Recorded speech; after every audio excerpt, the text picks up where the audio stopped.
good news about Jesus, as according to Luke chapter 23 from verse 50 to verse 56. Them bury Jesus. You did have one man named Joseph, who belonged to the group when make up of the head priest and the law teacher them. Him did a one good and honest man, and never did go for what the rest of council member them did make up their mind for do. Joseph did come from Arimathea, one town in Judea, and him did a wait for God's kingdom. Him go a Pilate go ask him for Jesus' body.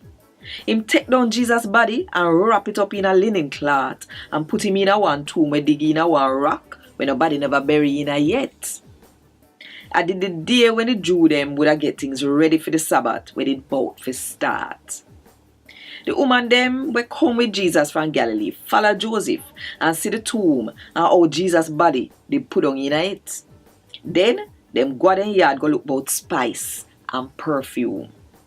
But on the Sabbath them rest, cause at that Moses law said them for do. A Gad Wod Dis. Thank God